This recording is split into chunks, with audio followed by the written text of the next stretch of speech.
Bismillahirrahmanirrahim. Masih dipancarluaskan dari lantai dasar Gedung Sentral Bisnis Jakarta Islamic Center, Radio JIC 107.7 FM mengudara. Assalamualaikum warahmatullahi wabarakatuh. Selamat pagi jelang siang Mitra JIC di ruang dengarnya.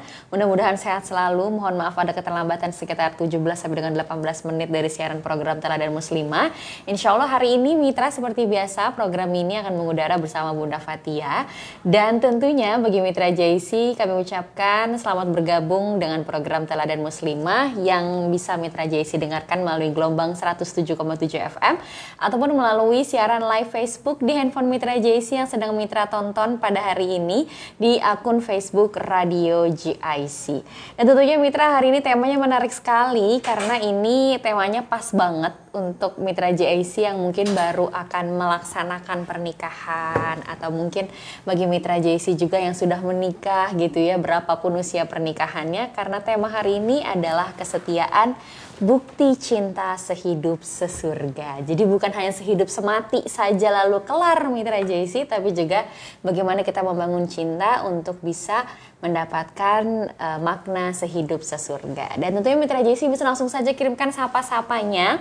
Sedang stay tune dari manakah saja Mitra JIC, nanti akan saya bacakan. Dan jangan lupa juga kirimkan pertanyaan Mitra JIC di kolom komentar Facebook Radio JIC. Dan tentunya sudah hadir di studio Radio JIC Bunda Fatia hari ini. Assalamualaikum warahmatullahi wabarakatuh. Waalaikumsalam warahmatullahi wabarakatuh. Bunda gimana kabarnya? Alhamdulillah. Gimana Kak Zuma juga? Alhamdulillah. Mudah-mudahan kita Sehat, terhindar Bunda. dari wabah Amin, ini. amin. Ya, Baik, yang Bunda. sekarang udah mulai mengkhawatirkan lagi ya. Iya, baik Bunda. Dan tentunya Mitra JIC, Bunda Fatia akan menyapa Mitra sebelum menyampaikan tentang bukti cinta sehidup sesurga. Silakan Bunda. Bismillahirrahmanirrahim. Assalamualaikum warahmatullahi wabarakatuh. Waalaikumsalam warahmatullahi. Alhamdulillah. Alhamdulillahi wahdah sadaqa wa'dah wa nasara abdah wa a'azza jundahu wa hazamal ahzaba wahdah. Asyhadu an la ilaha illallah wahdahu la syarika lah wa asyhadu anna Muhammadan abduhu wa rasuluh la nabiyya ba'dah, amma ba'd. Allahumma salli ala sayyidina Muhammadin wa ala alihi wa barik wa sallim ajma'in. Assalamu alayna wa ala ibadillahi salihin. Wa qala Allah ta'ala fil Qur'anil azim, a'udzu billahi minasy syaithanir rajim. Bismillahirrahmanirrahim. Wa akhadna mitsaqan ghalidha. Al-ayah surah An-Nisa ayat 21. Sadaqallahul azim wa sadaqa Rasulullah sallallahu alaihi wasallam wa nahnu ala dzalika minasyahidin. Alhamdulillah wa syukurillah wa la ilaha illallah wa Allahu akbar. Pada siang hari, pagi menjelang siang hari ini, Allah memberikan kesehatan kepada kita semua. Allah masih terus memberikan nikmat hidayah, cahaya di dalam jiwa kita yang menerangi langkah kita, menerangi kaki kita, menerangi gerakan anggota tubuh kita dalam rangka untuk selalu beribadah kepada Allah. Mitra rahimakumullah, semoga mitra di ruang dengarnya semua dalam keadaan juga dilindungi oleh Allah. Semua kita terhindar dari segala macam penyakit, terutama penyakit yang hari ini sudah mulai ada gejala atau fenomena mulai meningkat lagi Mitra, yaitu fenomena COVID atau virus corona. Mudah-mudahan Allah cepat mengangkat virus ini dan kita semua terhindar, keluarga kita, keluarga besar kita, tetangga-tetangga kita semua terhindar dari virus itu. Allahumma inna a'udzubika min syarri kulli syai'in asqam. Amin. Mudah-mudahan kita semua dalam keadaan tetap istiqomah di jalan Allah. Mitra rahimakumullah, sebagaimana hari ini kita masih membahas tentang cinta ya Kak Zuma ya. Iya Bunda. Tentang cinta, tentang kesetiaan, tentang pengorbanan gitu di dalamnya ya. Dan dimana ketika Islam menceritakan atau menggambarkan atau mengarahkan sebuah institusi keluarga, itu pasti tidak akan pernah terlepas ikatannya dengan dia yang kita yakini, yang kita cintai gitu ya, yang kita ta'zimi, bahkan tidak akan pernah lepas kita dari uswatun hasanahnya Nabi Muhammad SAW. Karena tidak ada sesuatu apapun di muka bumi ini yang dilakukan oleh orang yang beriman, Kak Zuma, itu adalah kecuali dia harus selalu merupakan bahagian yang tidak boleh terpisahkan dari keyakinan asasi atau dari akidah yang dia punya, atau dari tidak boleh terpisahkan dari kecintaan, dari ketulusan, dari kesetiaan dia di dalam menjalankan apa-apa yang diperintahkan oleh Allah dan Rasulnya, dan juga apa-apa yang harus dijauhkan dengan aturan-aturannya atau syariatnya, seperti itu. Nah, termasuk juga di dalam keluarga, gitu. Keluarga, institusi keluarga ini adalah tidak berdiri dengan sendirinya, terlepas gitu ya dari sebuah program atau sebuah aturan yang memang datang dari Allah, tidak. Dia harus merupakan pembuktian kita terhadap apa-apa yang kita yakini bahwa segalanya adalah lillahi ta'ala. Ya, kemudian sesungguhnya kalau kita lihat dalam sholat ya, inna sholati wa nusuki wa mahyaya wa mamati lillahi rabbil alamin. Sungguhnya sholatku, ibadahku, aktivitas di luar sholatku, ya kan, hidup dan matiku semua lillahi ta'ala. Itu artinya bahwa niat apapun yang kita lakukan, caranya pun juga, termasuk orientasinya juga. Untuk apa? Semua adalah mengarah kepada satu tujuan, mencari, menjalankan kehidupan hakiki bagi seorang muslim adalah mencari ridha Allah. Termasuk di dalamnya juga keluarga, Kak Zoma. Karena keluarga ini adalah merupakan institusi yang nanti akan menjadi sebuah, dari keluarga-keluarga yang lain menjadi sebuah peradaban ya, peradaban yang kuat. Yang ini pernah dilakonkan atau pernah dijabarkan oleh Rasulullah dalam kehidupan beliau selama beliau menjadi nabi dan rasul, dan itu pernah menjadi dialirkan kepada sahabat-sahabatnya, kepada sahabiyat, sampai kepada kita hari ini di 15 abad setelah Rasulullah wafat. Nah, ketika bicara keluarga, keluarga itu adalah komunitas terkecil dari sebuah masyarakat yang intinya sebenarnya kalau modern sekarang ya tergantung dari ibu, bapak, dan anak. Tapi kalau di zaman dahulu keluarga itu kawula warga ya, dari semua, dari mulai nenek, kakek ya, handai tolan gitu ya, semua berkumpul di situ. Nah, ketika bicara kesetiaan, memang ini adalah sesuatu yang harus dipertahankan, sesuatu yang harus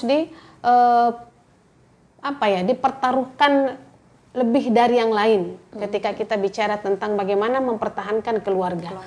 Yang sakinah, mawaddah, warahmah. Padahal sakinah itu adalah merupakan upaya yang harus kita lakukan dahulu, tidak akan mungkin datang tanpa ada sebuah proses perjalanan ya, yang waktu itu yang membuktikan apakah kita mampu membangun rumah tangga ini tetap mardhatillah, yang di dalamnya ada mahabbah, di dalamnya ada cinta. Mitra rahimakumullah,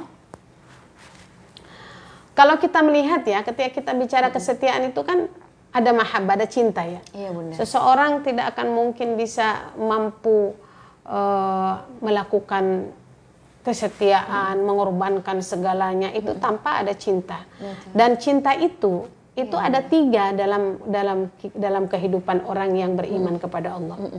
Menurut Abdullah Nasihul Ulwan di dalam Tarbiyatul Aulad, cinta itu ada al-mahabbatul a'la, cinta yang tinggi nilainya. Cinta yang tinggi itu adalah cinta kepada Allah, kepada Rasul, kepada jihad fisabilillah, artinya kepada kesungguhan untuk istiqomah menjalankan syariat Allah. Itu yang paling tinggi. Itu yang paling tinggi.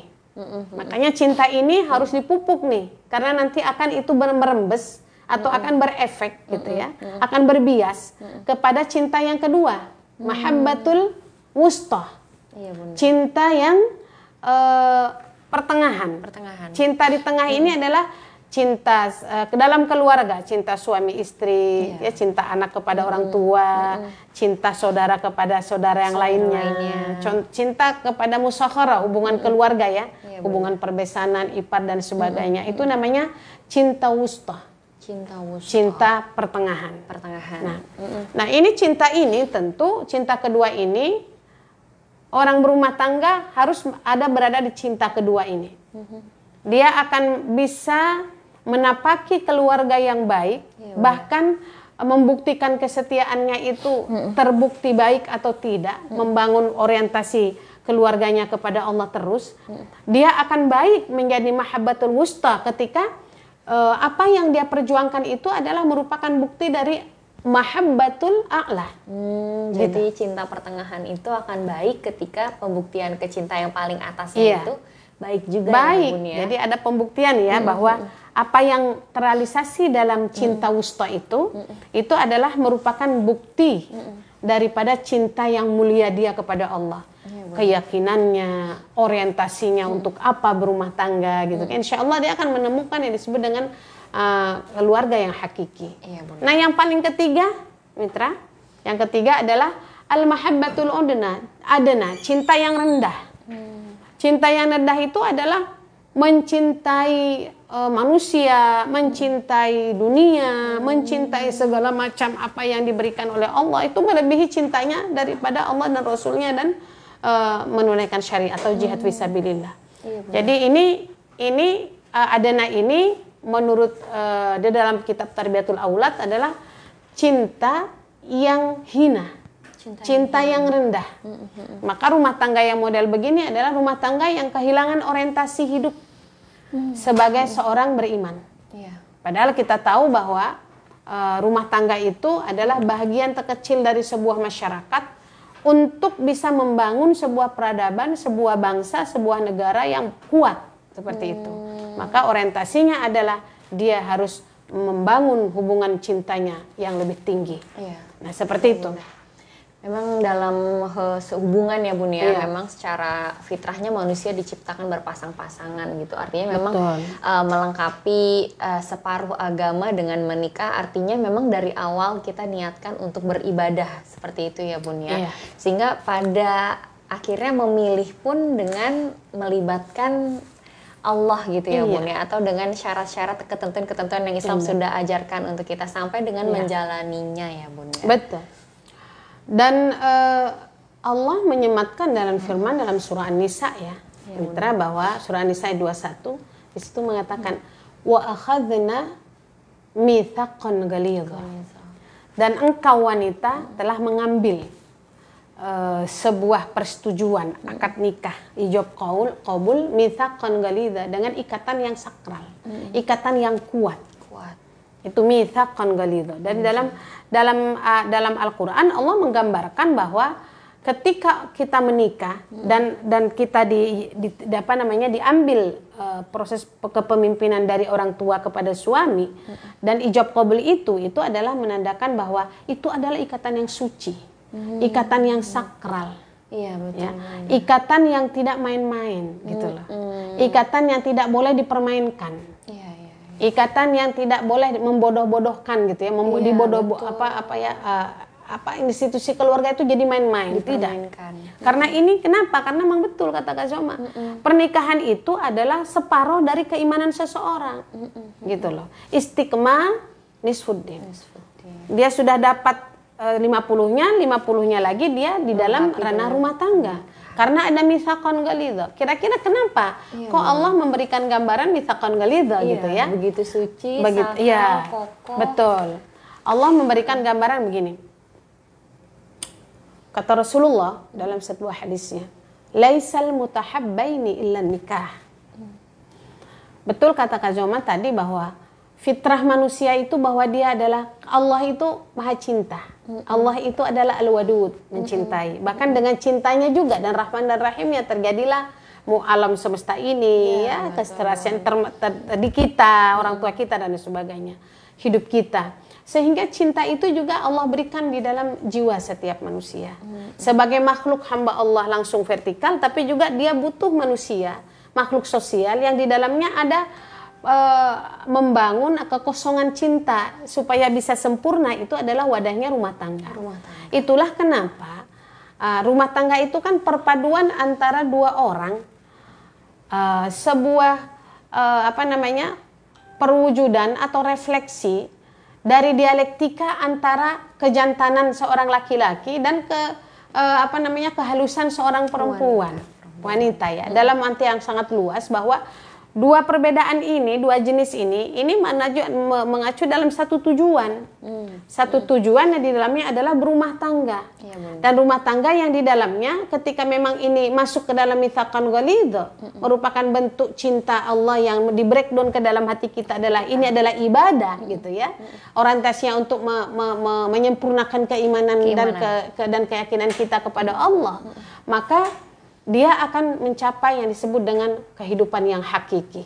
Jadi rumah tangga yang memang dibangun dengan orientasi ukhrawi itu adalah itu yang disebut dengan cinta kepada Allah, kepada Rasul, dan kepada jihad. Itu adalah dia akan mendapatkan institusi keluarga yang keluarganya adalah hidup dalam keadaan kehidupan yang sebenarnya, kehidupan yang hak.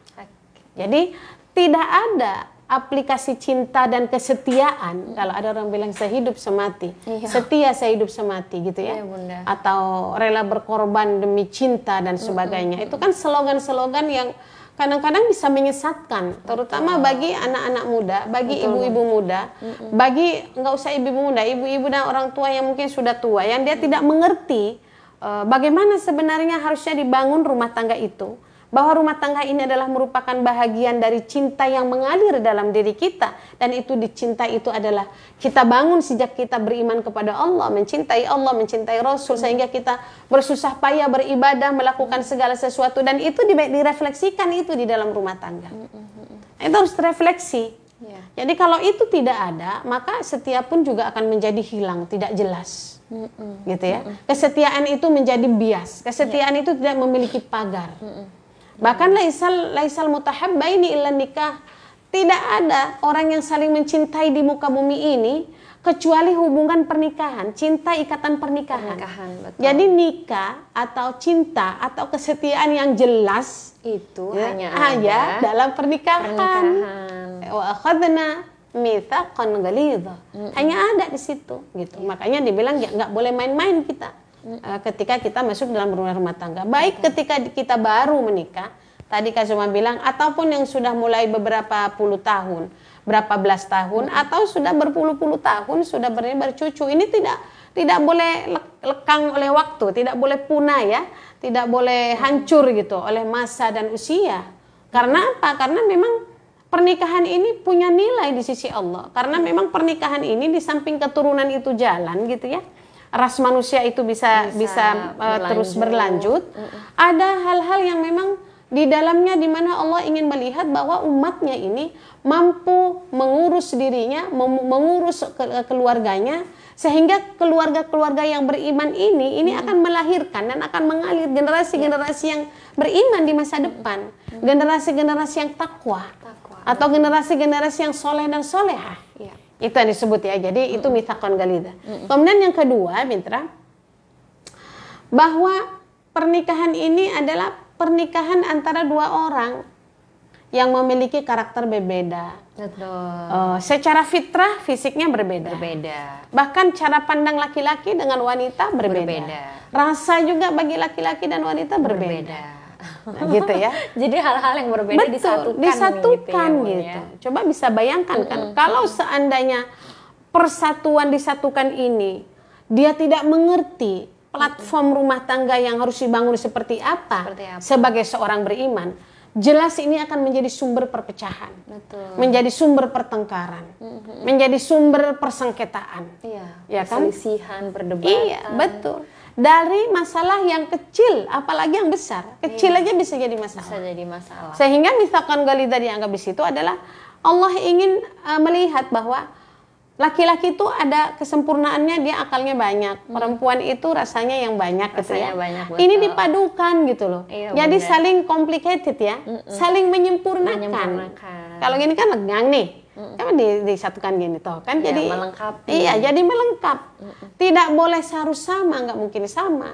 Tidak bisa kembar, nggak bisa kembar. Nggak bisa warna. Tapi tetap semua punya kelebihan. Si laki-laki sisinya punya kelebihan, perempuan punya kelebihan.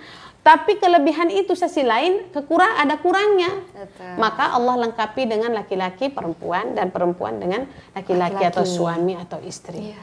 Sehingga dengan apa ya? Dengan mitsaqan ghalidha keluarga ini, maka akan merefleksikan kelembutan sisi-sisi kebapaannya. Jadi orang kalau mau lihat bagaimana tumbuh sisi-sisi kebapaannya atau sisi-sisi kelembutan keibuannya itu memang tidak mungkin bisa terrefleksi di tempat lain atau di institusi lain kecuali institusi keluarga. Seorang bapak yang memang dia eksis ya, dia mampu bisa menjadi pemimpin aktual di situ. Dia bisa sisi kebapaannya, kelembutan kebapaannya dengan rasionalitasnya terbukti di situ gitu kan. Seorang perempuan juga gitu karena dia pengasih ya, dia kerah, dia hamil atau dia bisa merefleksikan itu dengan orang-orang yang dia cintai dan sebagainya. Sehingga harus mitsaqan ghalidha, harus diikat dengan kekuatan iman dan takwa, kekuatan cinta yang kuat, karena di dalam cinta yang kuat itu insya Allah dia punya tujuan yang sama, dia akan bisa menjalani kehidupannya, dia akan datang itu dengan penuh penjagaan satu sama lain, atau disebut dengan kesetiaan. Ya, kesetiaan. Iya, bahasa Indonesia kan setia. Ya, gitu. Nah, ini seperti itu. Kemudian mitsaqan ghalidha di sini dianggap bahwa seorang suami dan istri di dalam rumah tangga itu menjadi satu satu institusi yang di dalamnya itu adalah ada pendidikan, ada tarbiyah dari Allah. Ya, untuk apa? Dia akan memiliki atau akan mendapatkan arti dari sebuah tanggung jawab. Jadi kalau kita masuk rumah tangga, tanggung jawabnya itu nambah. Iya, betul. Dia akan belajar merefleksikan tanggung jawab dirinya sebagai seorang suami dan bapak dan juga sebagai seorang istri dan ibu. Maka di situ ada hak dan kewajiban atau kewajiban dan hak, harusnya kewajiban dulu ya baru hak. Iya, ya. Kita biasa hak dan kewajiban. Maka lebih banyak orang minta haknya aja dulu dibanding kewajibannya enggak, gitu. Ya, jadi seperti itu. Jadi ada satu contoh punya tanggung jawab. Tanggung jawab kepada siapa? Tanggung jawab dirinya, dua-duanya itu adalah sebagai hamba Allah. Tanggung jawab seperti dirinya masing-masing, baik dia tanggung jawabnya sebagai seorang suami atau sebagai seorang ibu, dan tanggung jawabnya dia sebagai seorang istri atau sebagai seorang bapak gitu, atau seorang bapak suami atau seorang ibu atau istri. Jadi ada kehalusan seperti itu Kak Zuma, sehingga itu harus terasa. Dan tetapi keterasahan itu atau kemampuan seseorang itu untuk bisa merefleksikan, mewujudkan ya di dalam dirinya itu kan yang bisa menentukan itu kan waktu nanti, waktu berjalan itu, gitu. Dan waktu perjalanan itulah dari yang menentukan sejauh mana bohong nggak cinta kita, gitu ya, bohong nggak, benar nggak kesetiaan dan pengorbanan kita. Gitu kan? Seharusnya sih kalau kita merefleksikan cinta pada tingkatan pertama yaitu Allah dan Rasul gitu ya Bun ya. Pasti kita tidak akan main-main terhadap menjalani pernikahan, karena meskipun kita dengan sesama manusia gitu ya Bun ya, dengan suami atau dengan istri Mitra JIC, tapi tetap melibatkan Allah dalam rumah tangga, artinya tetap menjaga kesucian ikatan mitsaqan ghalidha tersebut. Betul. Itu yang disebut dengan tidak boleh kita lupa bahwa dulu orang yang halal bagi kita hari ini dulu haram. Hanya karena akadun nikah, ijab qabul itulah yang bisa menghalalkan. Gitu lah. Nah ini harus tercipta mitsaqan ghalidha dalam konteks tadi gitu ya. Dan ingat bahwa rumah tangga itu, kita akan ulangi lagi dengan kemarin ya, bahwa rumah tangga itu dalam perjalanannya untuk membuktikan dengan cinta, bahwa saya sayang, bahwa saya bertanggung jawab, itu akan terlihat dengan waktu yang berjalan. Kebersamaan kita dengan pasangan, ketika ada anak, ketika kondisi kayak seperti ini pandemi umpamanya ya, ketika semuanya serba tidak jelas dan sebagainya, itu akan terukur gitu loh. Terukur, indikatornya itu ada nggak? Masih ada nggak dalam diri kita? Gitu ya. Kalau bicara setia kan ada yang mengatakan kemarin kita bahas juga, seorang suami itu tidak perlu setia, yang penting tanggung jawab. Setuju nggak Kak Joma? Katanya karena suami itu punya jatahnya masih 4 gitu masih ya Bun ya? Masih 4 ya. Muslim pekerja Tetap punya 4. harus setia dan bertanggung jawab lah Bun, karena kan bagaimanapun istri itu kan makhluk yang super halus gitu ya Bun ya, ditutupi sedikit aja pasti dia langsung merasa kayak kok ada yang ditutupi gitu, apalagi dia tidak komitmen, artinya tidak terbuka terhadap pasangannya gitu ya Bun. Betul, berarti setia itu nggak liar ya. Iya, maksudnya tetap terukur secara syariat, syariat. Iya. Betul, Bun. Jadi artinya kalau ada yang mengatakan oh seorang suami itu tidak perlu harus setia, tapi yang penting tanggung jawab. Kalau istri harus setia, ini perlu juga dikoreksi gitu. Ketika memang betul suami itu punya apa ya, punya kans ya, 3 lagi setelah kita. Iya. Jadi 4 totalnya gitu. Ya, jadi dan Rasulullah dalam surah An-Nisa juga kan begitu ya. Apa namanya? Menikahlah kamu dengan 2, 3 dan 4. Dalam hadis juga 4. Tetapi ketika Allah menakdirkan seseorang itu harus menikah lebih dari 1, setianya pun juga harus sama. Iya, betul. Ketika dia menikah dengan istri yang 1, menikah itu kan syariat ya, walaupun tidak wajib, walaupun itu takdir itu mah ya. Tetapi kesetiaan di 1, kesetiaan kedua, kesetiaan ketiga, dan kesetiaan keempat tetap harus diatur sesuai dengan syariat. Kalau nanti tidak harus setia, berarti kan tidak jelas. Padahal institusi keluarga itu dalam membangun cinta kesetiaan keluarga itu harus jelas. Gitu, harus jelas, harus syariatnya, setia itu seperti apa, indikatornya dan sebagainya. Kalau kesetiaan itu ditebar semua ke semua orang gitu, setiap ketemu setia, setiap ketemu nggak jelas itu. Itu bukan ini kesetiaan yang dirahmati oleh Allah adalah ketika ada dalam institusi keluarga. Betul. Baik itu keluarganya dia punya 1, punya 2, punya 3, punya 4 gitu ya. Walaupun memang sebagian umat Hawa itu kaum Hawa itu menjadi parno ya, menjadi tabung. Tapi memang ini ditakdirkan oleh Allah, ada gitu seperti itu. Jadi tetap harus setia dua-duanya. Suami istri harus setia. Istri pertama, kedua, ketiga harus setia sama suami yang 1. Suami yang 1 harus setia juga kepada 1, 2, 3 dan 4. Apalagi cuma 1 gitu loh. Nah, ini untuk keharmonisan rumah tangga tersebut ya Bun. Agar juga tidak bucin. Iya. Apa tuh bucin? Udah cinta. Setiap ketemu yang merasa ini jadi bucin. Udah gitu. Update banget sama istilah-istilah. Iya.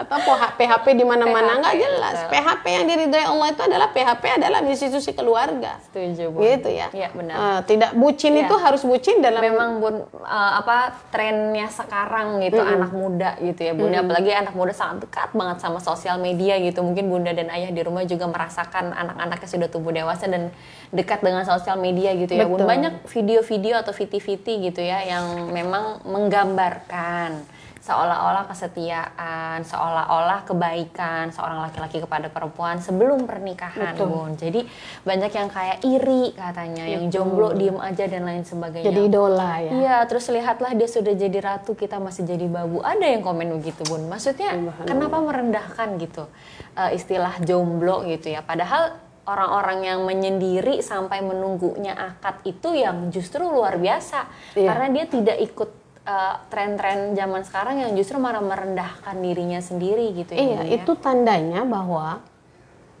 ketika dia menikah atau pribadi yang tidak paham tentang sebuah proses pernikahan.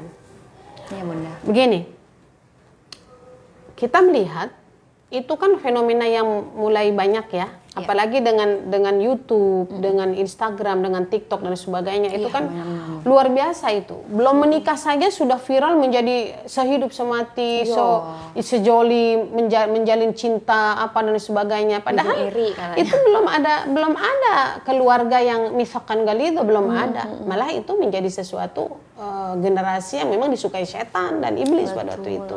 Nah, dalam keluarga Kak Zoma, bagaimana supaya kita ini menjadi orang-orang yang tidak membodohkan diri kita, tidak merendahkan diri kita, dalam kondisi apapun. Karena selama ini orang melihat dalam rumah tangga itu fisiknya ditampilkan, ya kan, dengan fisik yang dia punya, yang dia tampilkan, yang dia ini gitu kan, sehingga menganggap dirinya itu tidak diberikan apa-apa oleh Allah sehingga dia banyak tidak bersyukur.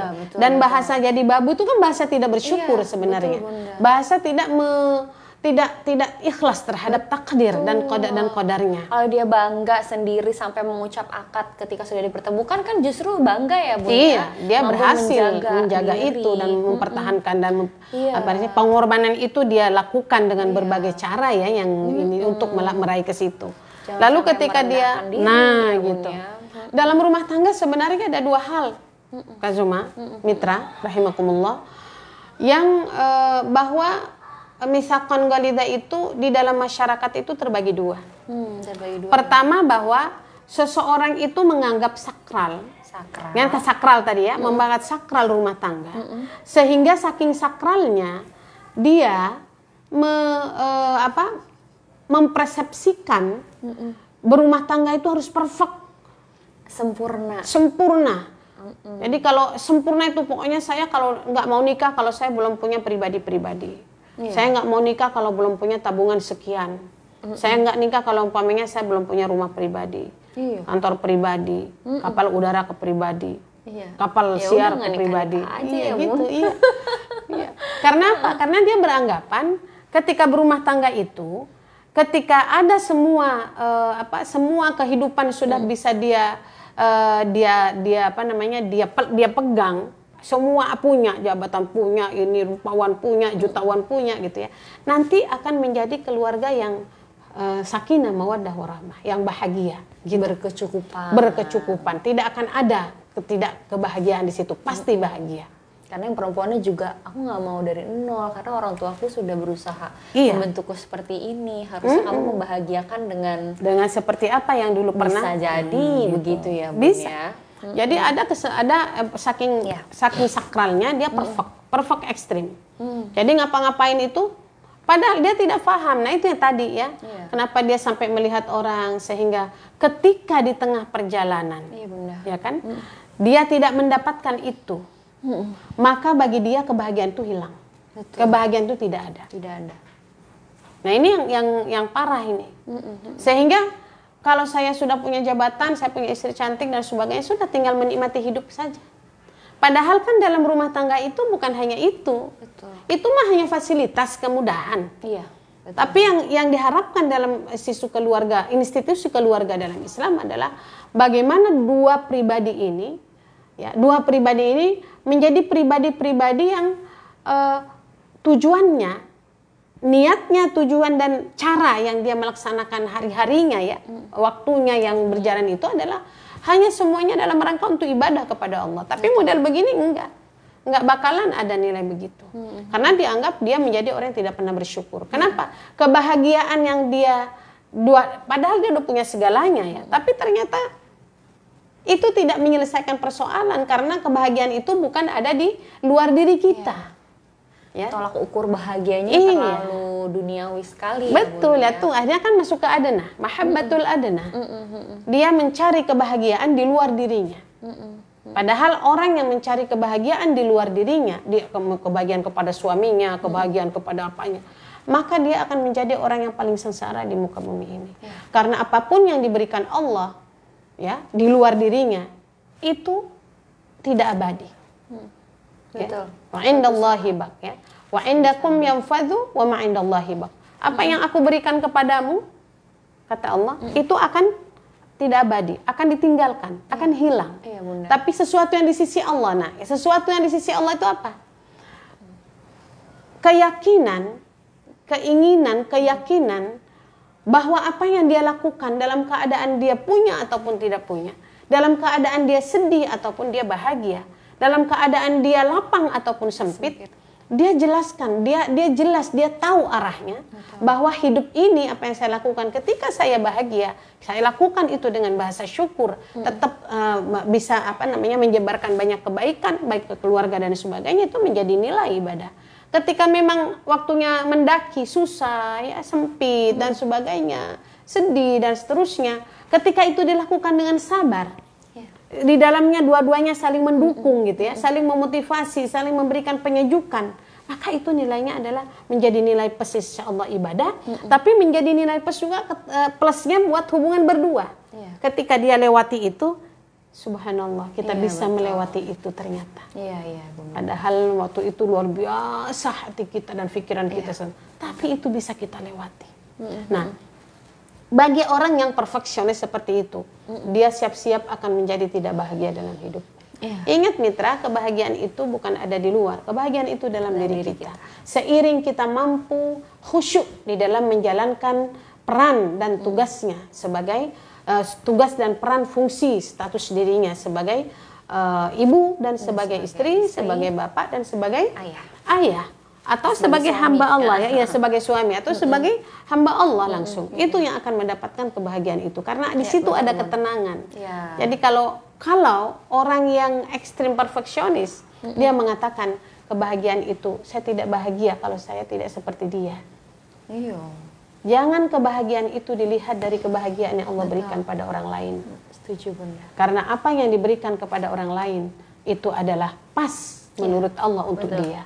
Tapi belum tentu pas untuk kita. Setuju banget, Bunda. Karena ketika menjalani itulah ya, Bun, akhirnya pendewasaan diri kita dalam sebuah pernikahan itu sangat-sangat berproses sekali, Mitra JC. Jadi ketika kita melihat, mungkin kita sekarang kan dekat sekali dengan sosial media ya, Bun. Setiap handphone kita sudah punya, setiap orang berhak untuk posting, untuk upload ke Instagram, Facebook, TikTok dan lain sebagainya, ke YouTube bahkan gitu ya.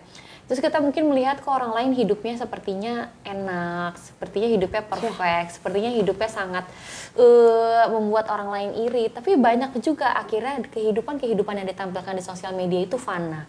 Karena sosial medianya sendiri itu dunia maya gitu ya, Bun.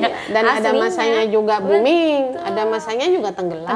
Di Dan situ, aslinya belum tentu seindah postingannya. Tidak gitu. seperti apa yang dilihat. Dan sakinah yang Bunda maksudkan itu adalah bagaimana bahagia kita dengan rasa syukur apapun kondisi kita ya, Bun, karena Allah pasti memberikan yang terbaik untuk kehidupan kita. rahmat sakinah mawaddah warahmah itu ya. Sakinah itu syaratnya itu satu, akan turun rahmat dari Allah untuk keluarga itu.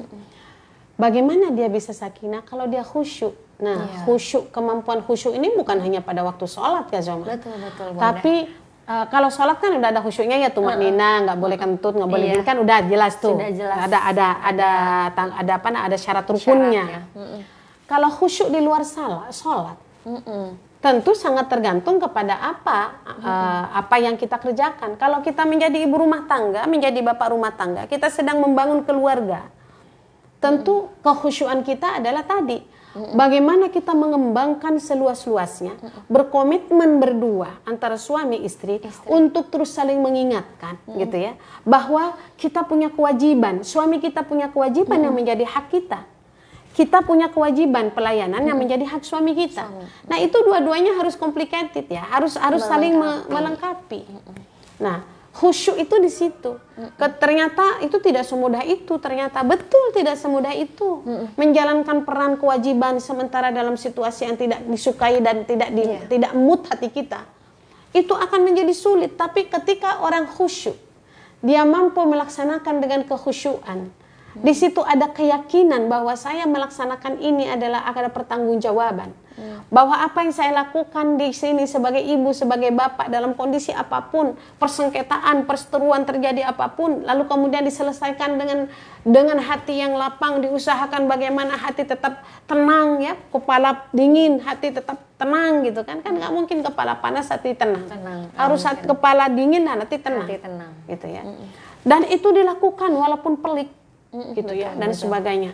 Dan itu ada kesabaran di situ gitu. Iya, setuju benar. Ketika memang nggak lagi dimudahkan oleh Allah segalanya ya, dia mampu merefleksikan bahasa syukur tadi kan cuma bilang. Dia mampu bermanfaat bukan hanya buat keluarganya apa yang dia miliki. Kebaikan imannya, kebaikan kepunyaan ilmunya, hartanya, semua dia berikan kepada suami pasangannya, kepada anaknya, kepada orang di sekitarnya agar bermanfaat. Bermanfaat bukan hanya harta, tapi yang non materi juga bisa bermanfaat kalau kita mampu melakukan itu. Itu mana khusyuk gitu loh. Khusyuk itu dia mampu ketika ada persoalan-persoalan yang sangat rumit, ya. Dan itu syahwat kita tidak mau itu gitu loh. Kenapa saya harus begini sih? Kayak tadi kan enak banget dia ya.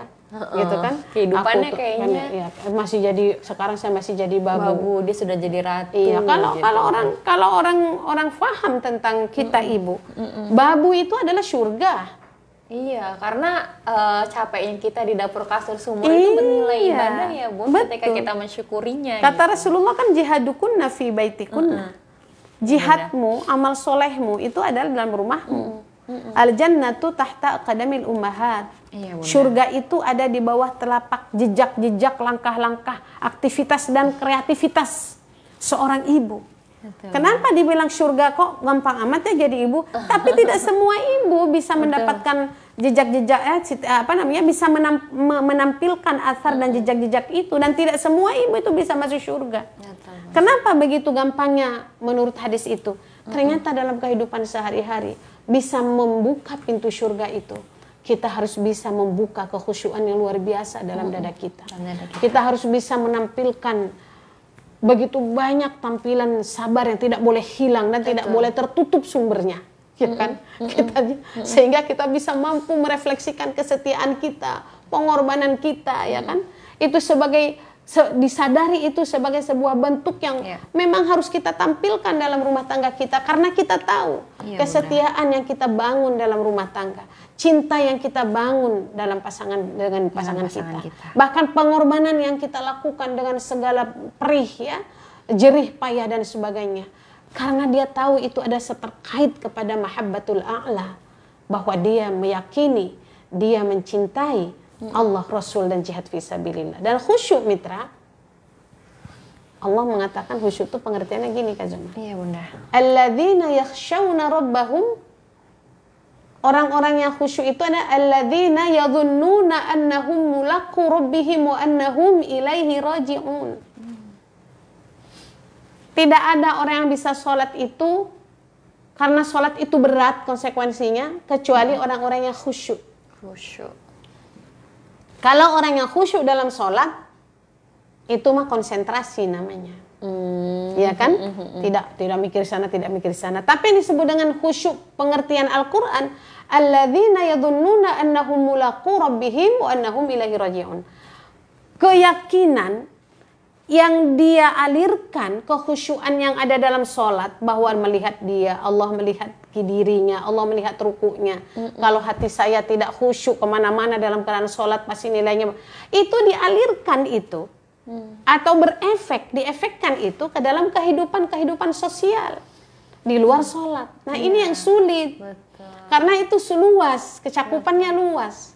Ya. Jadi apa yang kita lakukan tetap diawasi oleh Allah gitu ya. Even atau mungkin kita chatting gitu ya, nggak kelihatan sama lawan jenis atau sama suami atau istri gitu maksudnya. Terus kita chatting sama siapapun, mau sama temen, mau sama yang beda lawan jenis, itu kan juga kita harus hati-hati ya Bun. Tuh hati, kenapa? Karena kita tahu orang khusyuk itu apapun yang kamu lakukan, kamu meyakini bahwa kamu akan bertemu dengan Tuhanmu. Annahum mulaqu rabbihim wa annahum ilaihi raji'un. Pada akhirnya kamu akan kembali kepadanya. Dan bukan hanya kembali seperti burung mati biur kembali ke tanah, tidak. Summa unabbiukum bima kanu ya'malun. Semua akan dimintakan pertanggungjawaban, akan dimintakan pertanggungjawaban, akan dihisab. Apa yang kita lakukan hari ini. Nah, kekuatan inilah yang memang harus ditampilkan dalam rumah tangga. Khusyuk ketika kita mau menjalani kehidupan. Baik, apalagi ini yang dalam keadaan susah. Senang juga bisa jadi ujian, Kak Soma. Betul. Iya. Banyak orang yang senang, malah justru dia tidak bersyukur. Tidak bersyukur, benar Bun. Malah menggunakan dengan tidak bermanfaat. Tidak bermanfaat. Gitu ya. Ada. Karena apa? Karena memang melihat bahwa kebahagiaan rumah tangga itu perfectnya seperti itu. Lebih kepada duniawi. Seperti itu. Baik Bunda, ya. Karena sudah di jam 11 Bunda, ini Zoma mohon izin ya Bun ya untuk membacakan komentar dari Mitra JIC. Ada Gaida ikut menyimak, ada Umar Almizan, Alhamdulillah kembali mengudara bersama kajian dan muslimah. Salam dari komunitas Ngapak Berakhlak Bunda. Semoga Bunda disehatkan dan diridhoi Allah sehingga bisa terus memberi kajian serta pencerahan untuk kami. Amin. Kemudian juga ada Mardia Vira. Alhamdulillah barakallah Bunda Fatia. Ada Umi Kolbi. Alhamdulillah Umi Kolbi menyimak Bekasi Utara. Ada Hasmianti. Alhamdulillah dapat menyimak kembali kajian Bunda Fatia. Kemudian juga ada Ais Alkonita, alhamdulillah bisa ikut hadir dan menyimak. Ada Siti Rosidah juga, alhamdulillah Al-Hijrah menyimak. Barakallah Bunda Fatia. Kemudian juga ada Sahifa Ipah Lumajang, alhamdulillah ikut menyimak Bunda.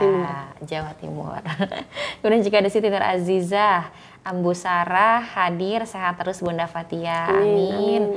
Nurgawina Halimatus Syifa, alhamdulillah ikut menyimak Bunda. Hatika, alhamdulillah sambil tugas ikut menyimak. Amin. Subhanallah. Luar biasa. Kemudian juga ada Mbah Belan. Alhamdulillah Mbah Belan menyimak. Ada Fatimah menyimak Bunda. Sehat terus ya Bunda. Amin. Amin. Ada dari Bogasari Tanjung Priuk. Van Randek ikut menyimak Bunda. Ada Sudani OBMC. Ada Nisa Muslimah. Assalamualaikum.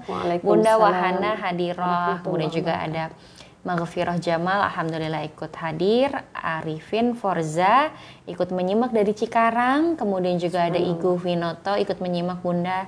Ada Dayang Haris dari Yayasan An-Nur yang ikut menyimak. Ada Graha ikut menyimak dari Tusti Nur Harso. Ada juga Rosmalarita. Alhamdulillah Bunda ikut menyimak, sehat-sehat terus. Amin. Amin. Kemudian juga ada Arifin, Forza tadi sudah ikut menyimak. Kemudian Pemalang nih Bunda, ada Umi Ara Hasnawati ikut menyimak. Iya, Zoma juga Pemalang nih Bun. Pemalangnya iya. Moga, Batur Sari itu saudara-saudara banyak banget di sana. Bisa ketemu nanti ya. Iya, insya Allah. Kita di sana. Salam untuk Umi Ara di sana ya.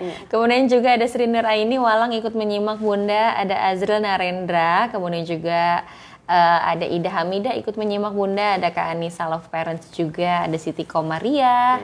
Bunda Fatia sehat selalu ya. Rama Belong ikut menyimak. Ada Salma ikut menyimak Bunda, sehat-sehat selalu. Ada Nur Tahira Umu Azmi yang ikut juga menyimak. Ini Bunda ada pertanyaan. Ada 1, 2, 3. Ada 3 pertanyaan Bunda. Nanti satu-satu kita akan jawab Mitra JC ya. Ini ada Azril Narendra, ada Kak Anissa Love Parents juga yang bertanya, dan juga ada Ustadz Ujang Kusuma yang ikut bertanya juga. Yang pertama Bunda ada Azril Narendra. Bunda mau tanya dong, apa yang dimaksud khusyuk dalam menjalankan status dan fungsi sebagai anggota keluarga? Mohon penjelasan dan pencerahan. Dari siapa itu? Azril Narendra. Khusyuk itu dalam arti luas. Sebenarnya pada hakikatnya ibadah-ibadah ritual kita secara vertikal kepada Allah setelah keyakinan ya kita ikatkan kepada Allah, tauhidullah, itu ada konsekuensi ibadah-ibadah ritual sebenarnya ya. Saum, ngaji, thalabul ilmi, kemudian sholat dan seterusnya ya. Yang ibadah-ibadah ritual itu seperti sholat itu aqimis sholat lidzikri. Sholatlah kamu setelah kamu bersyahadah, beriman, itu adalah agar mengingatku. Ya, makanya sholat ini menjadi pintu kedua setelah akidah, setelah keimanan, setelah tauhid. Nah sholat ini tadi wasta'inu bis sabri was sholah wa innaha lakabiratun illa 'alal khashi'in. Hai orang beriman, mintalah kamu pertolongan dengan wasilah sholat dan sabar. Itu ada sabar di situ kan. Sabar. Tapi itu berat. Kata Allah, la kabiratun, itu berat. Illa 'alal khashi'in, kecuali orang-orang yang khusyuk. Gitu ya. Orang-orang yang khusyuk itu adalah orang-orang yang harus melibatkan, karena khusyuk ini salah satu daripada ciri orang-orang yang sakinah, yang akan tumbuh sakinah dan akan ada rahmat, ada mawaddah di dalamnya. Iya, benar. Adalah khusyuk ini lebih khusyuk yang memang melibatkan fisik kita dan terutama menghirapkan nafsiyah kita, batin kita. Iya, benar. Makanya Allah menjelaskan alladzina, apa itu khusyuk? Alladzina yadhunnuna annahum mulaqu rabbihim wa annahum ilaihi raji'un. Yakinkan khusyuk yang kamu lakukan di dalam sholat, yakinkan kesabaran yang kamu lakukan di waktu sholat. Ya kan, sholat itu kan waktu sakit harus sholat. Dalam perjalanan harus sholat. Dalam kondisi berdiri nggak bisa, harus duduk terus sholat. seterusnya kan. Tidak punya air harus tayamum. Di tempat manapun harus sholat. Itu kan harus ada kesabaran itu. Betul. Kalau nggak ada kesabaran itu mana bisa. Kalau tidak ada kekhusyuan dalam sholat, meyakini bahwa sholat ini menjadi lidzikri, kita mengingat Allah dan Allah akan mengingat kita, tentu itu tidak akan bisa dilakukan. Nah, refleksikan itu ke dalam kehidupan kita. Iya, Bunda. Mengerucut kepada rumah tangga. Rumah tangga kita, seorang suami punya kewajiban. Iya. Kewajiban yang harus dilakukan, yang tidak boleh dilakukan. Kan semua amal ibadah pasti ada punya syarat rukun yang membatalkan, yang mengharamkan, yang mewajibkan. Termasuk rumah tangga. Rumah tangga. Seorang istri juga punya kewajiban, gitu kan?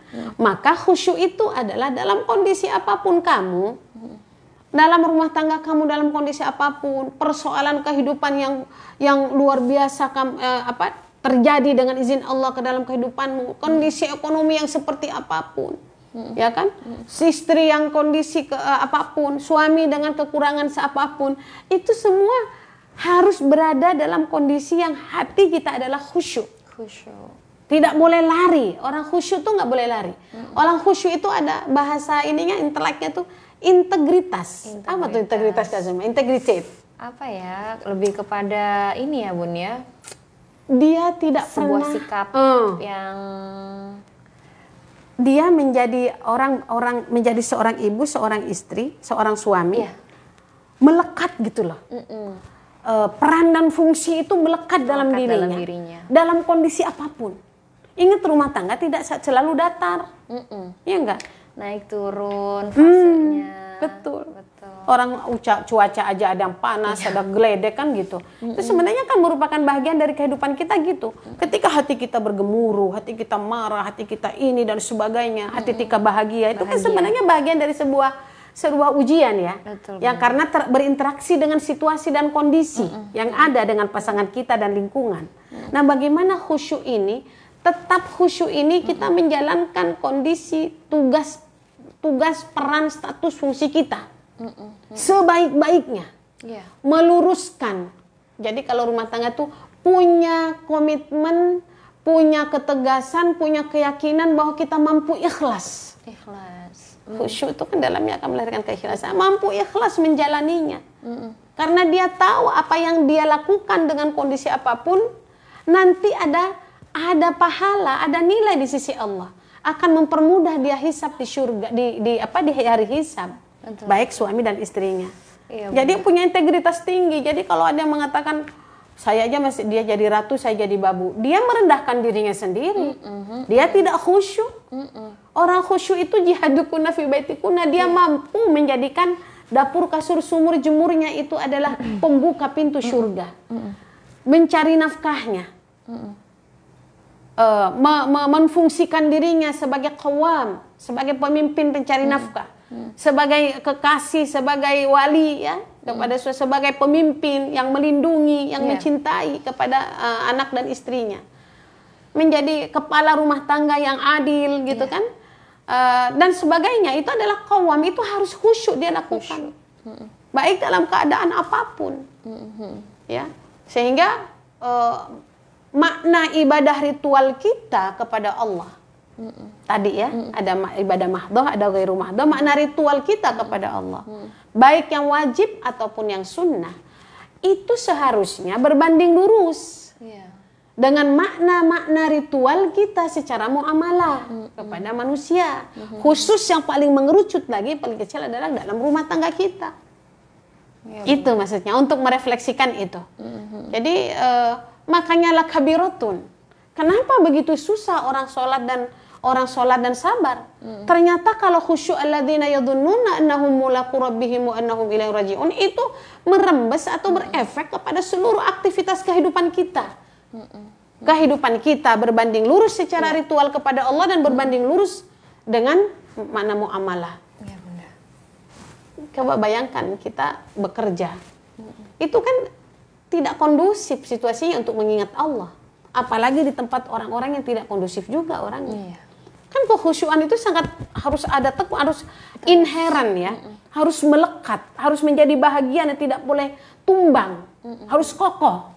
Saya sebagai seorang suami, gitu kan, ke teman kantor kan, tiap hari melihat kantor dia lagi perempuannya, dia masih lajang, dia masih suka ngelirik ada arti dan sebagainya, tiap hari dia lakukan.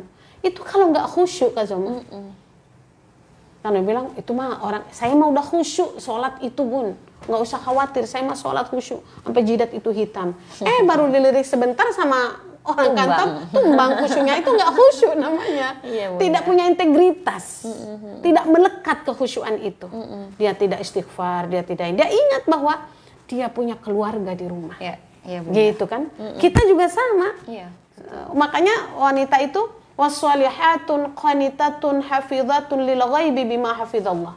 Setelah ar-rijalu qawwamun 'alan nisa.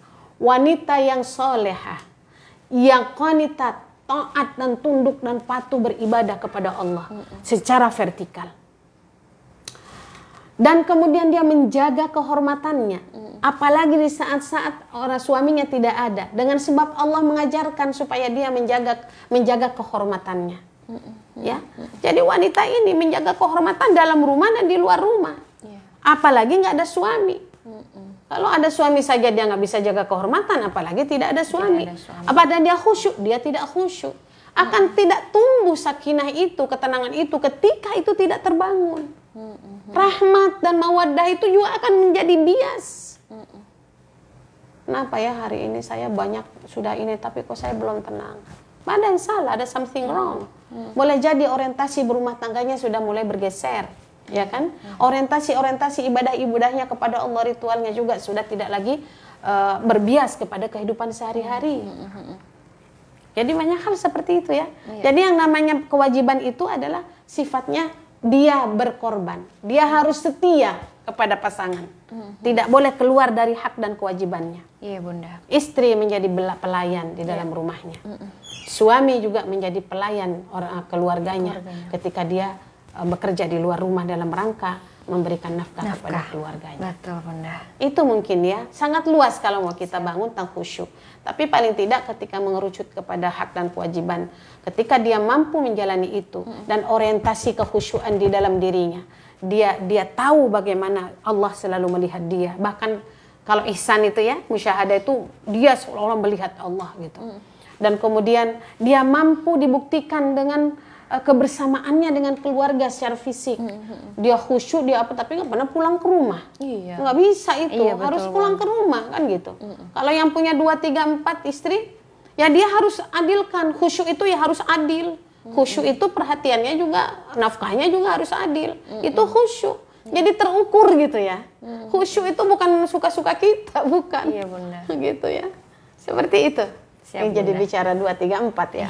Mudah-mudahan ini buat Allah pasti di luar sana ada yang juga punya takdir ya. Dia jadi istri kedua, ketiga atau punya suami pasti punya. Tapi kalau tidak itulah khusyuk. Iya baik Bunda. Baik Bun, kita masih memiliki 4 pertanyaan selanjutnya. Ini ada dari Kak Anissa Love Parents. Assalamualaikum Bunda. Waalaikumsalam warahmatullahi wabarakatuh. Semoga selalu dalam kesehatan. Amin. Ya Rabbal Alamin. Amin. Bunda mau tanya, kalau lagi sholat, kadang suka ada tarik-tarik Bun, mau kenanya sama anak. Kadang sampai kelihatan rambutnya nih Bunda. Jadi kita banyak gerakan dalam sholat. Ini gimana nih Bun sholatnya? Dibatalkan atau terus lanjut Bunda? Kalau dalam sholat itu katanya tidak boleh bergerak lebih dari 3 kali. Apa benar itu Bunda? Dan itu katanya bikin sholat menjadi tidak sah. Mohon penjelasannya Bunda. Kita lihat dulu kisah periwayatan yang datang dari Rasulullah ya. Karena ketar berbeda ketika masih di kaifiat fikihnya. Ketika Rasulullah SAW sujud, datang cucunya Umamah bin ya, Umamah anaknya dari Zainab, dan Hasan dan Husain tuh sering tuh. Itu Rasulullah sampai sujudnya lama karena diganduli dari belakangnya lama sekali, sampai kata sahabat, ya Rasulullah kenapa nih Rasul? Pas sudah selesai ditanya lama, cucuku sedang ada di punggungku, biarlah dia bermain-main dulu. Maka aku sholat supaya tidak mengganggu dia. Itu luar biasa ya. Artinya ketika Rasulullah juga dalam keadaan menangis juga diangkat, nama Rasul diangkat, ketika sujud ditaruh, ketika ini angkat. Itu gerakannya kan banyak ya. Artinya dalam situasi-situasi tertentu, Maka sholat ini Rasulullah shollu kama ra'aitumuni usolli. Sholatlah kamu seperti bagaimana gerakan Rasul itu sholat. Yang diriwayatkan oleh para sahabat ya. Nah, memang secara kaifiat fikih, terutama fikih dari madhab Syafi'i, imam madhab Syafi'i, itu ketat. Bahkan ketika garuk aja nggak boleh begini. Iya. Harus ini jelunjuk baru boleh lebih. Kalau begini nih semua motoriknya ini itu 3 tuh batal. Gitu. Saking hati-hatinya gitu loh. Nah, dalam bahasa normal kita tidak punya anak, kita dalam keadaan itu tidak boleh kita lakukan. Tapi ketika kita punya anak, di mana anak itu tiba-tiba menangis sampai dalam bahasa Sunda tuh ceriknya tuh kencang gitu ya. Padahal dia minta ini, harus kita ambil gendong.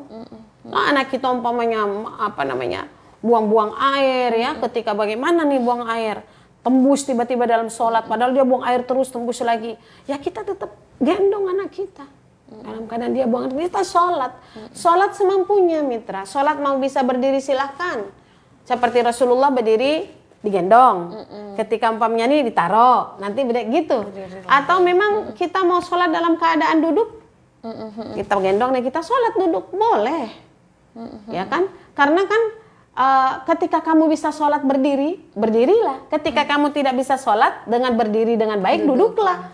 Itu bukan hanya pada sakit ternyata, tapi pada situasi-situasi tertentu, di mana anak kita itu membutuhkan perhatian kita, maka kita boleh. Itu diajarkan oleh Rasulullah ya. Ketika umpamanya kencing, ini kencing gimana gitu kan, kita nggak punya tempat di tengah jalan, nggak punya ini mas. Kalau memang kita punya ini, kita ganti. Kalau umpamanya tidak ada ganti, kita harus sholat kan, harus sholat dalam keadaan musafir juga atau dalam keadaan sakit. Kita cuci tempat anak kita kencing kan gitu, sholatlah dengan itu. Jadi seperti itu ya. Jadi kalau anak umpamanya nih dalam keadaan ditarik-tarik nih, ya ditarik-tarik. Kalau anaknya udah paham, kasih tahu, sayang, nanti kalau umpamanya bunda sholat, jangan narik-narik ya, kasih tahu tetap. Nanti di sini duduknya, terus itu harus di review ulang. Oh iya benar. Karena anak itu lupanya cepat. Itu disebut dengan ucapan mustamirah ya. Pendidikan anak dalam Islam dengan cara terus diulang, gitu loh. Nah, kemudian kalau umpamanya dia pasti dia minta cari perhatian kalau begini Kak Zoma. Atau dia mau diliatin sama ibunya. Iya, atau dia minta digendong, ambil aja gendong. Dan kalau bisa mukenah itu pakai daleman, ya, pakai daleman tuh, pakai cetuk gitu loh, yang kuat. Kan mukenah hari ini kadang-kadang tarik begini, kan gitu ya. Iya, apalagi kalau licin, apalagi kalau ada karetnya ya. Kita pakai dalamnya, barunya kita pakai. Jadi dalam posisi memang kalau dibetot sama anak kita dan sebagainya. Kalau bahannya tipis juga mungkin terlihat rambut ya Bun ya. Iya. Ya harus jangan tipis, makanya beli mukena jangan melihat cakepnya, melihat bahannya, jangan melihat warnanya, harus tebal. Gitu ya. Jadi kalau bisa menutup aurat. Iya, kalau beli putih lah, jangan terlalu banyak warna-warni, nanti ngelihat warnanya lagi ya. Iya, lebih mencolok kan. Iya gitu. Bukan nggak boleh putih ya, kasih bukan itu selera, tapi kalau bisa yang bisa memudahkan kita untuk khusyuk dalam sholat. Siap. Jadi seperti itu. Kalau anak kita umpamanya jungkir dia mau ini, udah nggak apa-apa.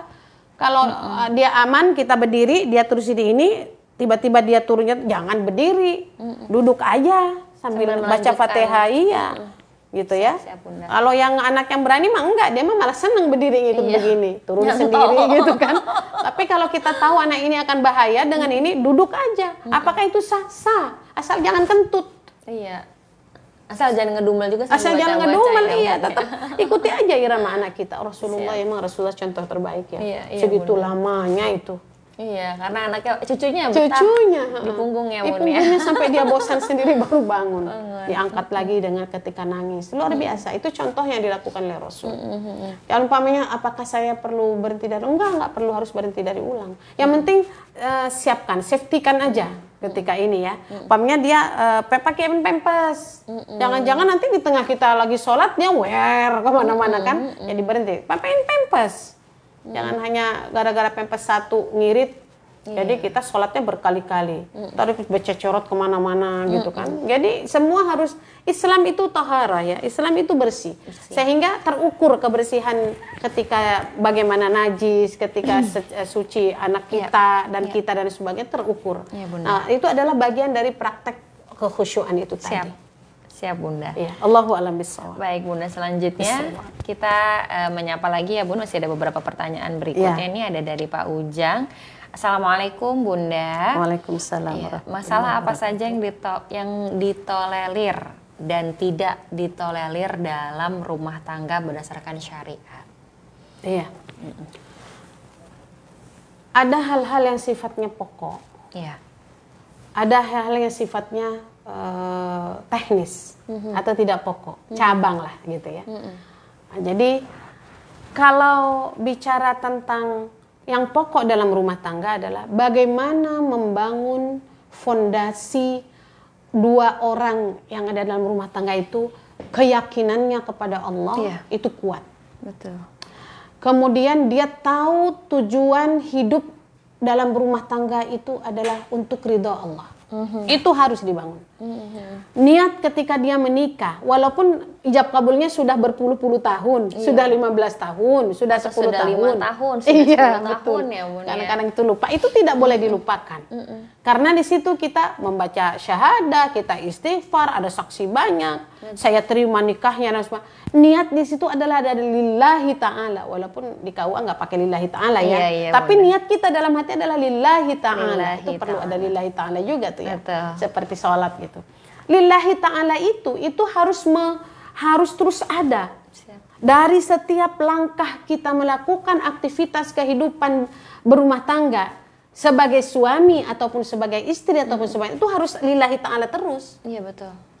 Mau nyuci lillahi ta'ala, kan gitu kan. Mau kerja padahal capek banget harus lillahi ta'ala. Dapur kasur sumur jemur harus bismillah. Makanya bismillah ya. Bismillah itu adalah bentuk dari sebuah bahasa normatif sebagai bentuk refleksi dari lillahi ta'ala yang niat yang ada dalam hati. Itu.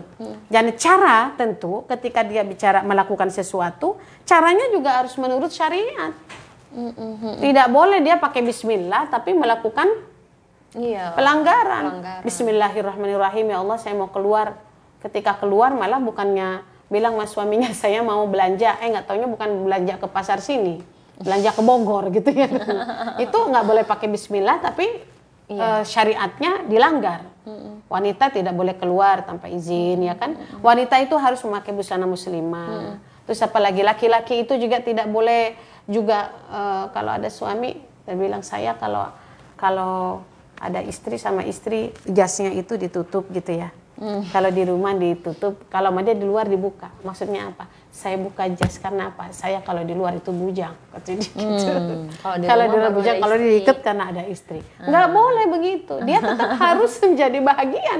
Kemanapun dia melangkah, tidak boleh itu keluar dari bahwa dia adalah siapa dirinya. Jadi niat, syariat yang harus berjalan, itu kemudian tujuan, itu harus satu paket itu. Fondasi kuat itu. Itu satu. Kemudian ada yang memang harus menjadi musyawarah ya di dalamnya untuk melaksanakan itu. Bisa aja mungkin sifat-sifat kita yang berbeda satu sama lain ya kan. Mungkin seorang suami boleh jadi yang satu keras, yang satu lembut, yang satu cerewet ya, yang satu diem gitu ya. Atau apalagi kira-kira ya. Hal-hal yang sifatnya keseharian ya, keseharian ya. Suami mungkin atau pasangan bukan ada suami kan ada juga suami yang clean ya. Ada pasangan mungkin yang naruh sembarang, brek sembarang gitu ya. Si istri beresin. Ya begitu. Itu mah sesuatu yang bisa bisa dilakukan berdua, dibicarakan berdua karena itu sangat teknis. Ya kan? Sangat teknis bagaimana harusnya seperti apa. Menyelesaikan persoalan itu di rembugan berdua. Selama memang masih bingkainya itu adalah tidak pernah menyalahi aturan-aturan syariat. Niatnya harus tetap karena Allah. Tujuan dia melakukan sesuatu perbaikan dan melakukan sesuatu pembelajaran dan sebagainya. Walaupun mungkin capek, nyaredet hati gitu ya. capek banget kayaknya terulang-ulang lagi, kayaknya begini lagi gitu ya.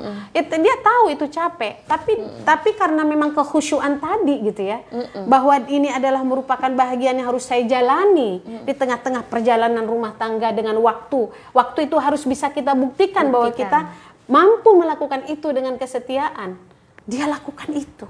Iya Bunda. Gitu. Seperti seringkali memang kadang yang perempuan kan pasti mau beli sesuatu minta izin sama suaminya, tapi kadang nih Bun, yang suami, tapi bener atau enggak ya Mitra ya, selalu slogannya gini Bun, lebih baik minta maaf daripada minta izin. Jadi maaf ya Bun, udah beli PS5 misalkan, udah kebeli nih gitu, daripada izin Bun aku boleh nggak? Pasti nggak boleh. Iya katanya, jadi mereka slogannya lebih baik minta maaf dibanding minta izin. Nah ini gimana nih Bunda terkait halnya seperti ini? Karena kan kadang istri izin dulu nih ke suami mau beli apa-apa. Iya memang harus izin. Selama memang barang-barang kan kita harus bicarakan dulu kenapa harus beli barang itu, ya kan? Coba kita pengen tahu juga bagaimana pendapat suami ketika saya pengen sesuatu, ya kan? Kemudian apa manfaatnya? Kalau suami belum jelas apa manfaatnya, sehingga ada suami yang tidak mengizinkan karena memang ketidakfahaman dia ketika membeli itu ada, ya kan? Ada yang sudah tahu ternyata mungkin masih memikir-mikir karena uangnya dan sebagainya. Semua harus ada komunikasi. Dan izin itu adalah bentuk sakral dari sebuah kewajiban yang harus harus melekat di dalam diri seorang istri. Kalau suami harus izin juga gitu Bun, beli sesuatu. Sebaiknya begitu. Jadi karena karena itu adalah waqad afdal kan, Allah itu telah memberikan waktu untuk saling bergaul antara suami dan istri. Jadi antara pembicaraan itu sudah menandakan bahwa satu sama lain ada kerelaan atau tidak. Jadi jangan bilang, oh itu tidak perlu lah, itu kan hak istri yang minta izin gitu ya. Mau di mana saya mau pulang kayak mau Bang Toyib pulang kapan, enggak bisa begitu. Suami istri itu juga punya perasaan, di mana suamiku hari ini. Jangan mentang-mentang bahwa izin adalah menjadi kewajiban istri. Suami lalu semena-mena, tidak. Seorang suami juga perlu memberikan kenyamanan kepada pasangannya. Seorang anak perlu memberikan kenyamanan kepada ibunya, pun sebaliknya. Supaya terjadi apa? Terjadi kekhusyuan, khusyuk itu bagian dari itu, dan itu terjadi kesakinahan. Oh ini di sini, alhamdulillah. Jadi bisa didoakan. Kalau umpamanya lagi macet nih, ya Allah tolong, kan didoakan akhirnya.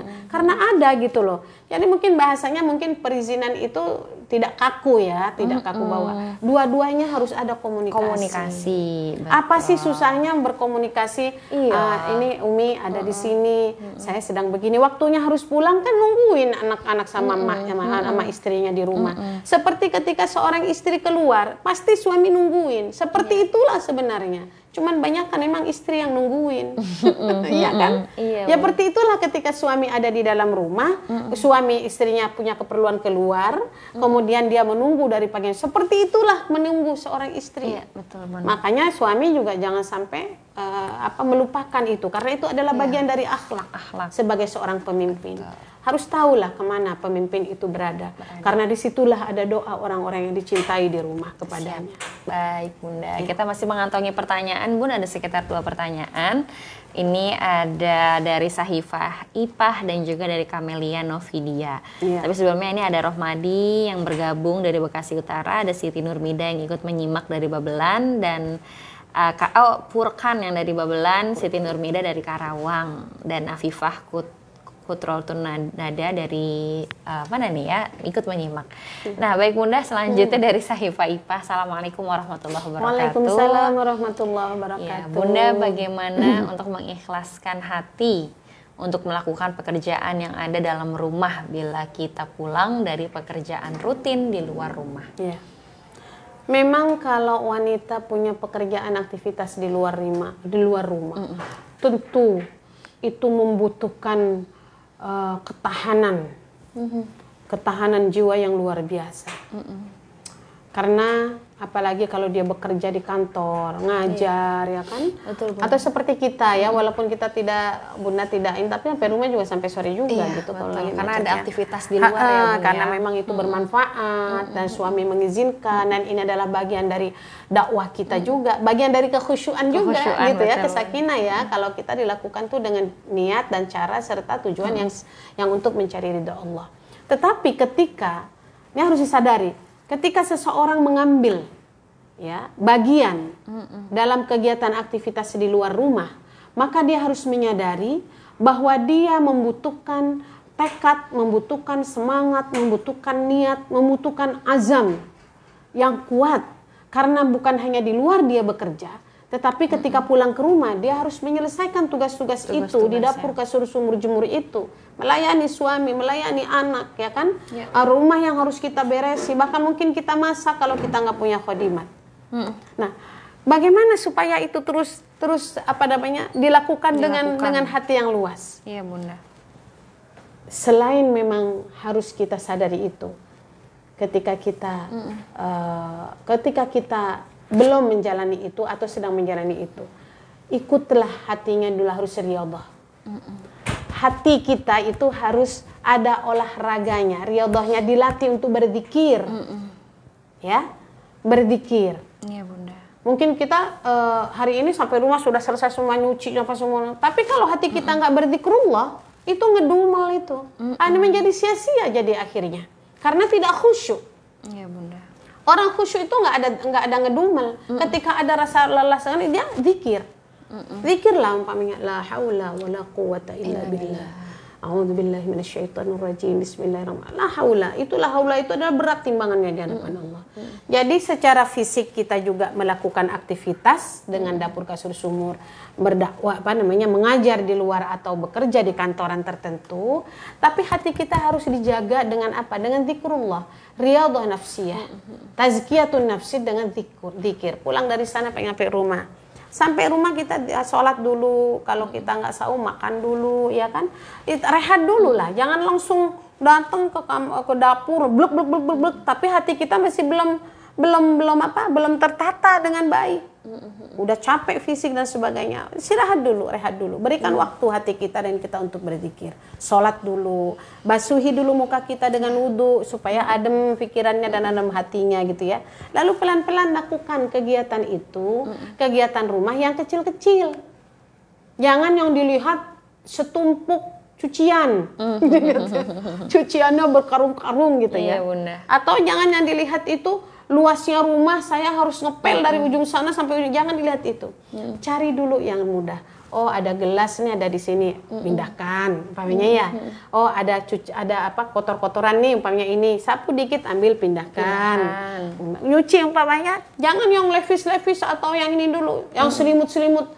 Udah tahu capek, selimut, spray semua jangan. Iya, cari bener. yang wear dulu, inwear ya, pakaian dalam dulu ya, yang bersih, yang kotor-kotor, yang kecil. Itu dulu dikucek-kucek, underwear ya. Kemudian kita lakukan dengan apa? Bismillah. Ketika baca Bismillah, masih ini juga baca la haula, baca ya latif, ya latif. Menurut para ulama kita, ya para mufassirin, Asmaul Husna itu mitra.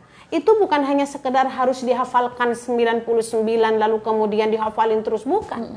Asmaul Husna itu kata Allah Subhanahu wa taala, fad'uhu ayyamma tad'u falahul asmaul husna. Qulin Allah awinur rahman, serulah Allah yang Maha Pengasih, pilihlah doa atau zikir yang ayyaman, yang mana aja yang kamu sukai sesuai dengan kebutuhanmu. Kalau kita umpamanya lagi sesek nih, bukan sesek bengek, bukan. lagi kesel aja bawaannya. Coba kita ya latif, ya latif, ya latif, ya latif. Kayaknya ini banget gitu ya. Ya Fattah, ya Fattah, ya Fattah, ya Razzaq. Kalau kita ini ya Razzaq, ya Razzaq. Itu dilakukan rutin. Sampai benar-benar Allah menurunkan rahmatnya, kesakinahan dalam hatinya, sehingga ketika melakukan sesuatu jadi tangannya bergerak, hatinya nyaman, insya Allah walaupun capek capeknya adalah bernilai di sisi Allah. Bernilai di sisi Allah. Dan itu harus dilatih. Apapun yang kita suka lelah, suka capek dan sebagainya, biasanya dari cara berpikir dan riadah hati kita. Silahkan itu dipraktekkan. Mau tidur zikir, mau bangun zikir, ya kan? Kalau kita punya pekerjaan kan di luar rumah Kak Zuma ya, pagi-pagi itu sudah harus siap. Harus masak, kalau ini harus melayani suami sama-sama, walaupun sama-sama bekerja, suami cari nafkah, kita harus melayani, harus syusyuk gitu melayani ini. Sehingga pulang berangkat kita ini itu harus mulai ketika kita bangun aja dari tidur. Alhamdulillahilladzi ahyana ba'dama amatana wa ilahi nusyur. La haula wala quwata illa. Sambil berjalan ke kamar mandi zikir. Supaya Allah memberikan apa? Memberikan keluasan hati kita. Pikiran kita menjadi jernih. Allahumma bika asbahna wa bika nahya wa bika namut wa ilaikan nusyur. Itu doa-doa aja pagi hari. Raditu billahi rabba wa bil islami dina. Terus banyak sebenarnya harus kita ucapkan itu, enggak usah dalam rangka apa? Dalam rangka hati kita ini selalu riyadhah hati, zikir kepada Allah, tazkiyatun nafsiyah kita. Lalu kerjakan itu sambil. Oh kan itu kadang-kadang staminanya nggak ini ya, kita kadang-kadang tersulut. Zikrullah saja. Ketika ada sesuatu istighfar, astagfirullahaladzim. Kenapa saya begini ya Allah? Ampuni ya Allah. Jadikanlah ketika saya bekerja, ketika saya menghasilkan uang, maka nilai uang itu adalah menjadi nilai pahala usaha dan pahala sedekah buat keluarga. Ampuni ya Allah dan berikan pahala ketika saya mencuci, ketika saya menyetrika, ketika saya apalagi Kak Zoma memasak ya. Iya, dan semua dalam rumah, melayani suami di dapur, di kasur, di sumur, ya Allah berikan keikhlasan. Ampuni kalau ada tidak ikhlas ya Allah, bukan maksud hamba untuk tidak ikhlas, tapi inilah kelemahan hamba. Tolong jadikan itu adalah merupakan bahagian simpanan pahalaku. Baiti jannati atau jihadukunna fi baitikunna, kata Allah, kata Rasulullah. Rumahmu itu adalah jihadmu adalah di rumahmu. Walaupun keluar juga itu adalah jihad. Jadi jangan kebalik. Karena keluar itu juga saya kan mendatangkan uang di rumah jadi berantak, enggak juga. Tetap harus melayani. Harus sebaik. Insya Allah nilainya itu lebih tinggi ketimbang orang yang hanya mungkin di rumah.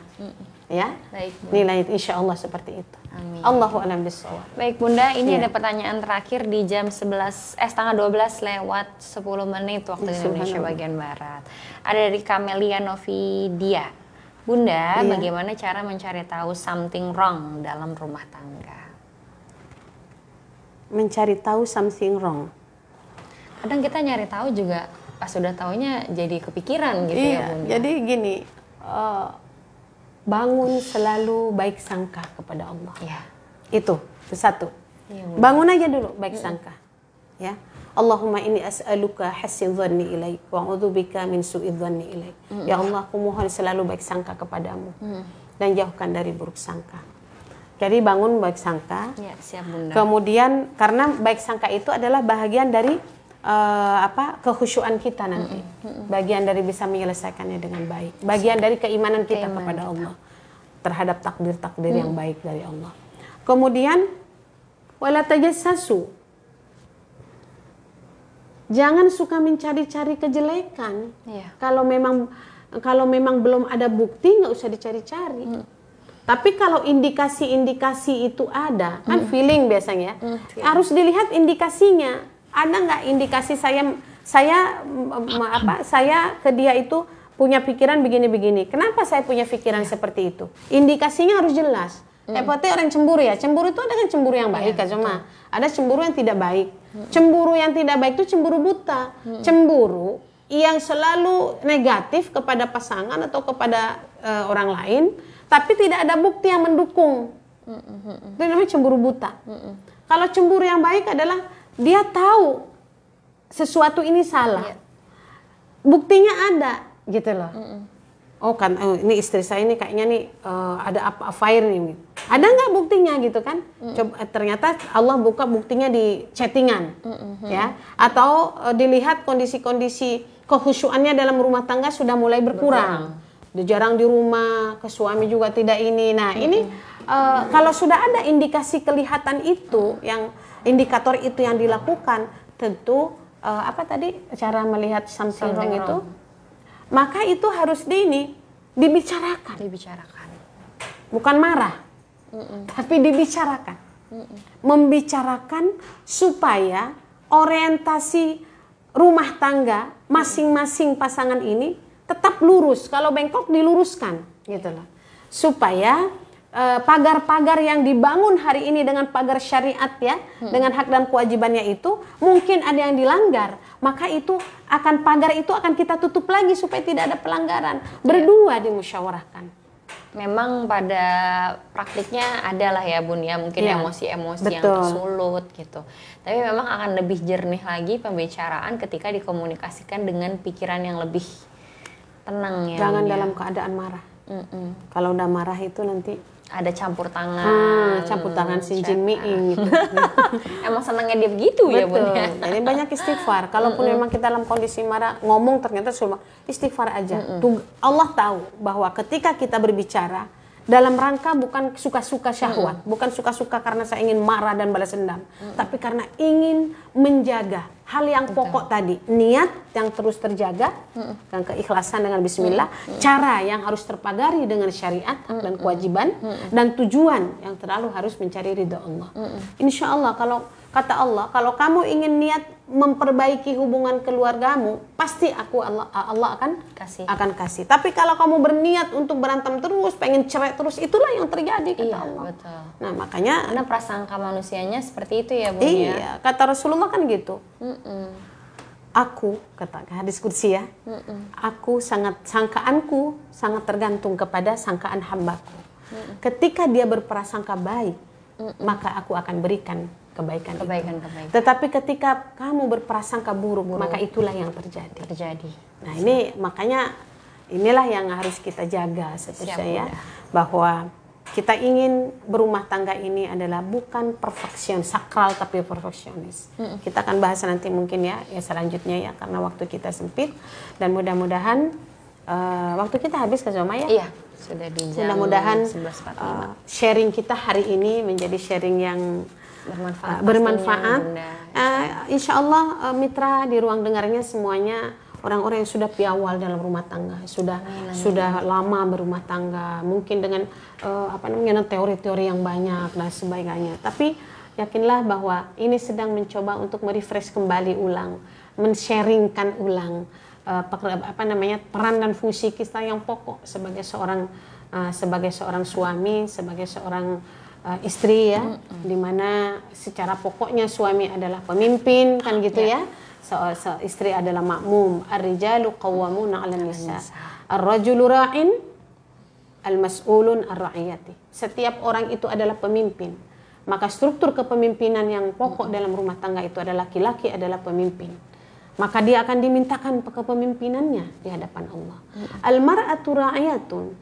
Sementara perempuan juga adalah pemimpin. Ya. Pemimpin kepada baiti zaujihi wa waladiha. Dia menjadi ibu rumah tangga dari rumah suaminya dan anak-anak suaminya. Maka wa mas'ulatun ar-ra'iyatiha. Maka si istri juga akan dimintakan pertanggungjawabnya sesuai dengan kepemimpinannya. Jadi yang pokok seperti itu ya. Maka struktur kepemimpinan dalam rumah tangga tidak boleh terbalik.